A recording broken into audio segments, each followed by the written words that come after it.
what's the point of watching all these videos? Each week we spend our time thinking over and over on who to bring in, or whether or not to bring anyone in, really. And in the end, we usually go with our gut, whether it's the right pick or not.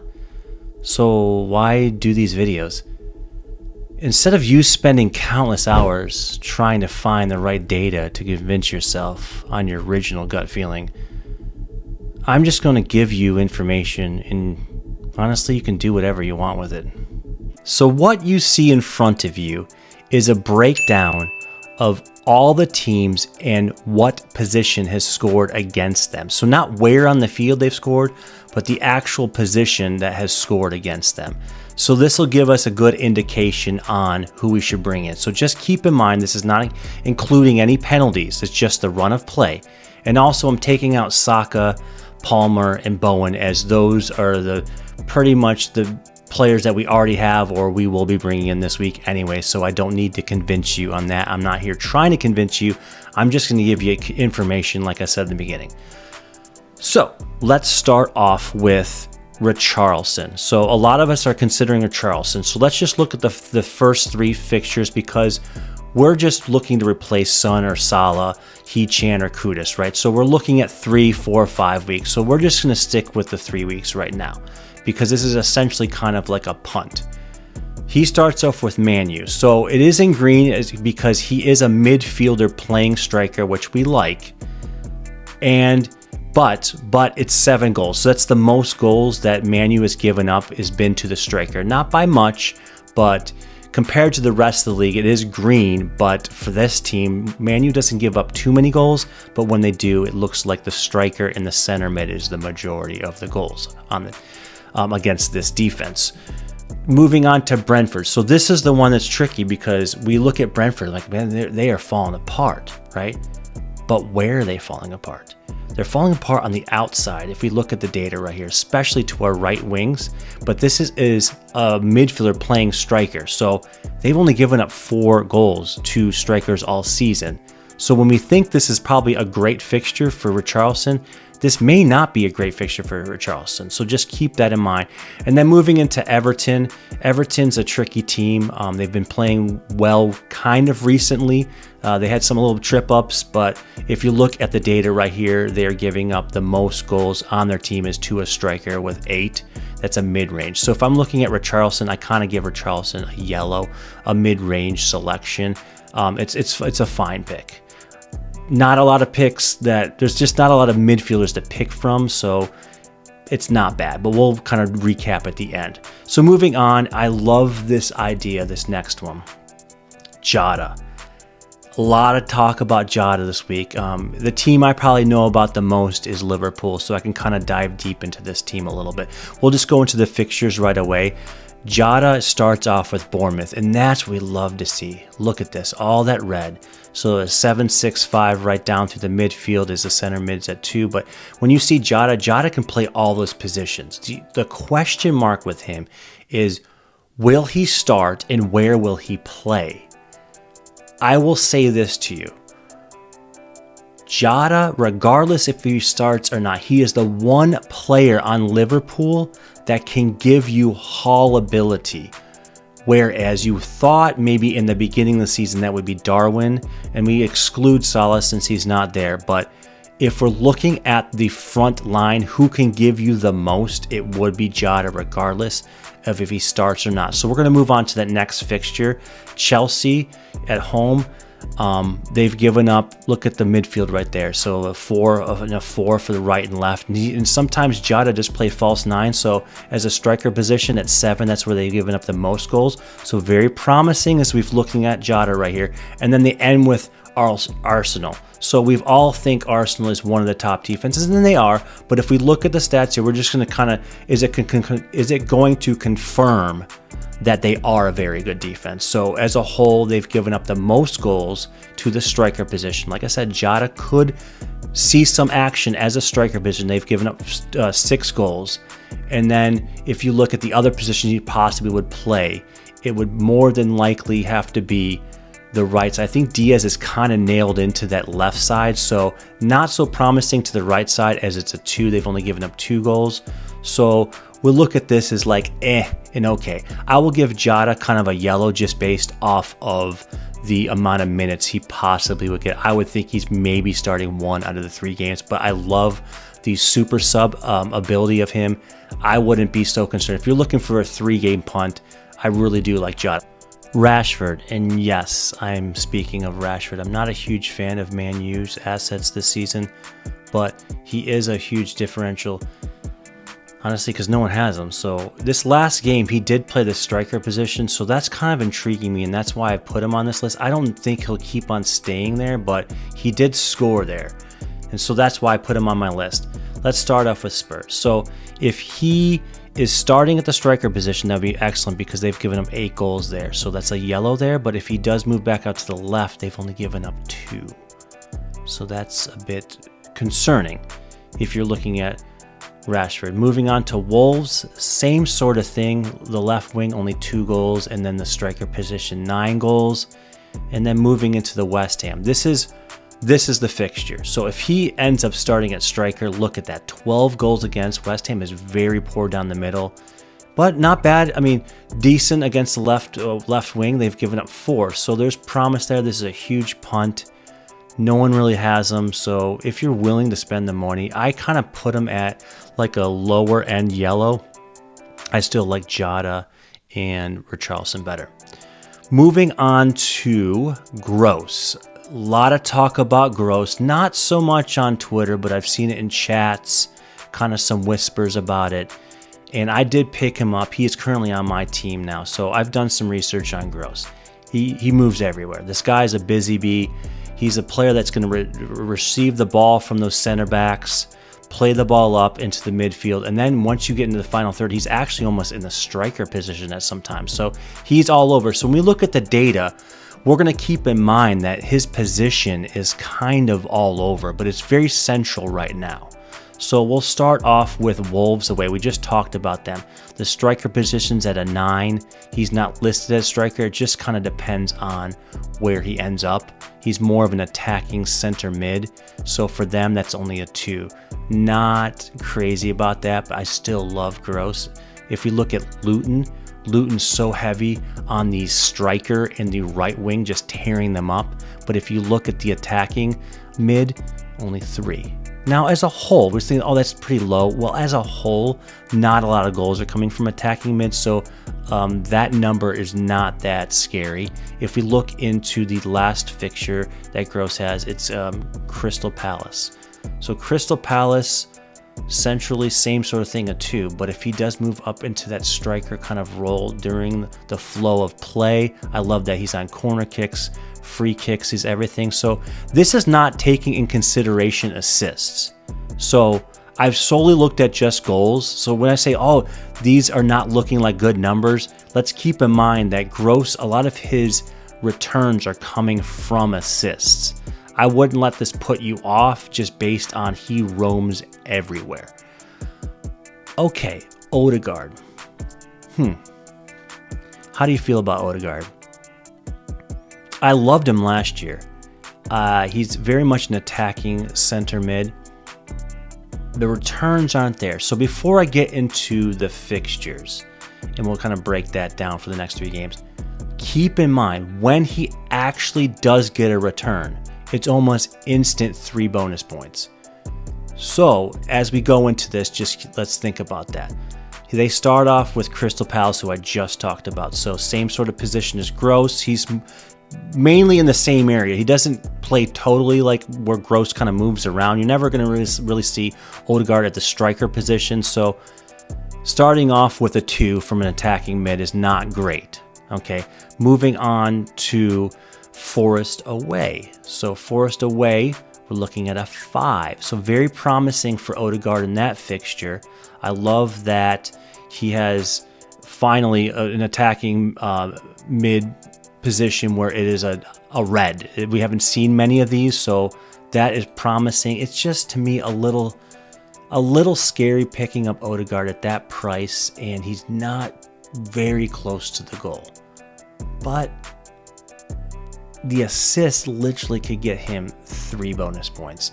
And then to end, he plays Liverpool at home. So what's that one going to look like? Liverpool at home against attacking center mid, 1 goal. Ugh. Tough. I'm personally not thinking of him.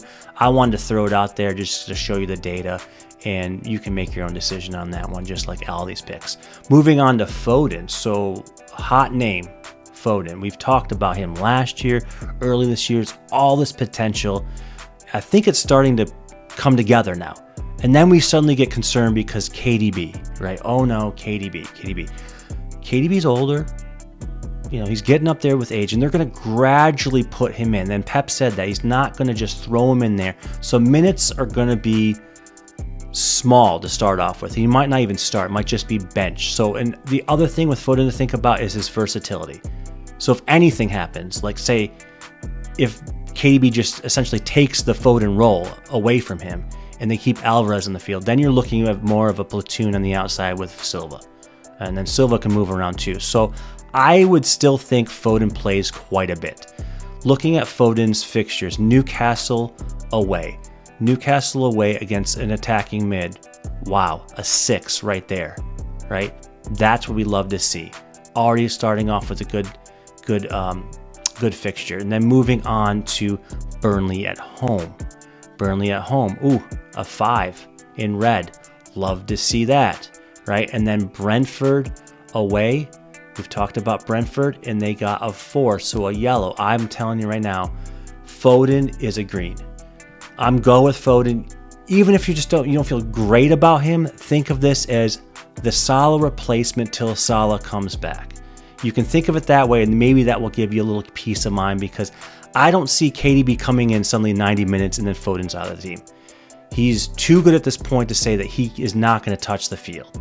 And the assists are coming, the goals are coming. I would say he's a green. And then moving on to one of my favorites. I do love Jota, but this is a player I had originally in the beginning of the season, and then there was an injury. And then people forget he just came back. He had an assist in a game today. Neto. Who? Yeah, not the goalkeeper. Neto from Wolves. I love him. If you've ever watched him on the ball, oh, he's brilliant. I would love him to get. I would love to see him on a top team. Now, Wolves is getting there offensively. I love their front line. But if he were to play like on a Liverpool, Arsenal, City, any of those type of teams, I'd love to see what he can actually do with the top talent around him. But if we just look at the fixtures, so he starts off with Brighton. So Neto plays kind of like left or right. He can play either side. So we're just going to look at both sides. So it's a 3 for the right. It's a 5 for the left. I'm good with that. I love him as a huge punt. Not many people are getting him. He has huge ability to score and give assists to Cunha. I know Hechan's not there, but when he comes back, that's only going to help Neto, and you might as well get him now, right? Moving on to the next fixtures, Man U at home. A little trickier because they're better against the right and left wing players at 2s. They've only given up 2 each. So if he's your 8th attacker, boom, he's on the bench that week. No big deal, right? And then you have him for some better fixtures. And then he ends up with Chelsea away. So you think it's pretty tough, but if you look at it, they give up 4 each on both sides. Wolves seem to score most games, and I would think Neto would be a part of that, especially giving that distribution to Cunha up front. And then finally, so last video I talked about Elise, and I loved that pick. I loved it. And then suddenly I put the video out, and then what? Not even a day later, suddenly that injury, when he came off late and he got flagged, I didn't think much of it. But now it looks like he probably will miss just this one game, unless we get some more information after this video comes out. I brought him in for that haul. Love it. He's going on my bench for this week unless we find out he's definitely playing. But if we look past 21 into 22, I would not give up on this player. I really like him. So if you look at, he has Sheffield United, the holy grail of fixtures, and he's got them at home. So from that right side, they have given up 6 goals. So, I mean, they're giving up red everywhere. That fixture alone is great. So that's why I call it the holy grail of fixtures. If you have Elise, just hold on to him.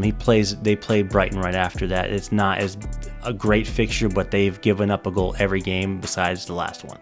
So that's what I have for midfields. Now we're going to move into a balanced team. So I was asked in a chat today, can I go over what a balanced team would look like? And let's talk about that.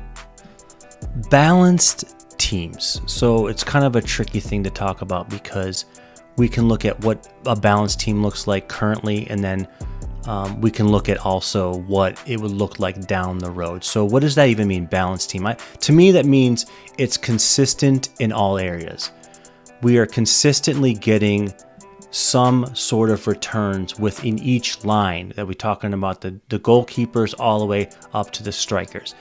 Consistent, yeah, you're not going to get it every week, but you're not getting huge gaps of just nothing, right? So we want to be strong kind of everywhere. That's why I look at balance. So right now, it is the easiest time to have a balanced team because we don't have Haaland, and well, we don't have him per se. Some of us might have him, but more than likely, we're not looking at a full strength Haaland just yet. So we're looking at a team with no Haaland and no Salah. So right in front of you, this is probably the current template team, not counting with no Haaland. So if I had to put the template team together, this is what it would look like, and this is the most balanced team you can possibly get compared to what you would see going forward when you get Haaland and Salah back. So I'll kind of go through that too. So really quickly, what if I said to you, you can have a sixth midfielder?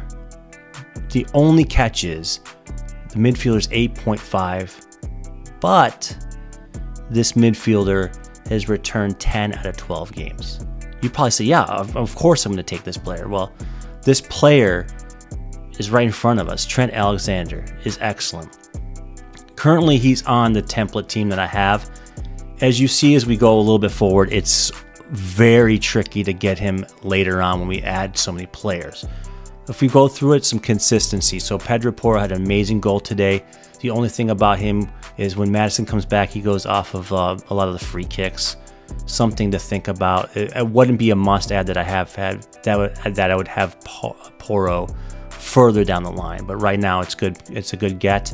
And then Gabriel, he's on. There's 3 teams with 7 shutouts. So it's about a third of the season, current season. So and that's one of them's Arsenal. So it's good to have an Arsenal one, and he's one of the cheaper ones. So that's why he's on the team. I've talked about Foden, love it right now. Palmer, if you don't have him, I mean, I didn't have him. That hurt. That really hurt. And I've already made that transfer this week to get Palmer in. He's a must. Bowen. The only thing with Bowen is he doesn't get a lot of bonus points unless he gets multiple returns because he's not very creative. But he does have a great record against away games. And then Saka is just Saka. To me, unless he gets injured, he's a season-long hold. I know he had a little lull there, but whatever. That's why I love to have the 8th attacker. I can always just maneuver around it. And up front, that's pretty much the template that we've seen going forward. Alvarez we thought was a great captain this week. He did fine, but it wasn't as good as Salah and Palmer. But that's pretty much what we're looking at, and I have the rotation of Richarlison. So looking at my next team. So once Haaland comes back and we have Salah, it's very tricky to get in Trent. So this is what it would look like to get in Trent. Essentially, you pretty much have to sacrifice the 8th attacker, unless you really want to not have a balanced team we talked about. So the back line looks great. I love Estupiñán, the ability to score. They don't have a lot of clean sheet ability, but he does score and get on the score sheet. Gabriel, we just talked about. So Trent's somewhat the same back line, but then you look at the midfield, gets a little bit different. So Salah's back in. Palmer, Bowen's a staple. I talked about season hold for Saka. I love Elise. So personally, to me, that could be Gordon. I like Elise, so that's what I have in there. And then we're sacrificing Watkins to do this. So that's the only thing about this is Watkins is very tricky to hold on your team when you don't. When you do have Trent. So I like Solanke better than Watkins based on these penalties. The team's about as good he's doing about as good as Watkins has been in his prime this season. So I would just be sticking with Solanke over Watkins, and you can kind of platoon them as you go throughout the season. Just gaining some more team value, or maybe your team does have enough value to bring him in. But then my bench is very weak. So I struggle, as much as I love Trent, I struggle to have a really good team, balanced team with Trent. So my next team would be a team without Trent. And this is where I am able to have the 8th attacker, which I love. I love the ability to move her around, and especially I haven't done the bench boost yet, so I want to be able to bench boost. And I can move some of these bench players. It doesn't have to be these bench players. I could have a little bit more team value, so I can upgrade them. But this is what it looks like. Estupiñán, I talked about him. Porro's back on my team for Trent. So basically, I've just switched the two of them. Goalkeepers stay the same. Gabriel's been in there. So my midfield is essentially the same. And what I've done is put Cunha in there. So the big thing is, Trent's out for Porro, and then Cunha's in for a player that's probably never going to see the field. So it's really how you would like it. Do you think Trent is that strong? Which I do. I'm fine with that. I just love the flexibility, and I have some more team value. And so I have more funds that I can pump into the bench or even upgrade. Whereas with the other one we just saw, I had no funds left. So I was just strapped. And if you haven't done your bench boost, more than likely you're probably doing that after the wild card, so maybe it's something you don't have to think about. It's just you're just pretty weak on the bench. So for looking for balance, I like this team. It just hurts me not to have Trent. But these are really the three kind of looks that I would think when it comes to balanced teams. Now, just talking solely on the defense, shutouts are just down this year totally. So you could just totally just go against defense altogether and just bring in some 4.5 players and pump the money into the midfield and strikers so you can get Watkins back and then you're ready for KDB. And that's the way you would have to do it. You really have to downgrade those defenders and say, hey, screw defense. If I get a shutout, I get it. It's great. If I don't, whatever. The defense is not really showing up anyways unless I had Trent, right? So these are things you would want to think about during this gap of time, as we have so much time now to almost just overthink about it. So that's it for this edition of the Differential Show. I'm FPL Marty. Please give me a subscribe and a like, and I will see you the next episode.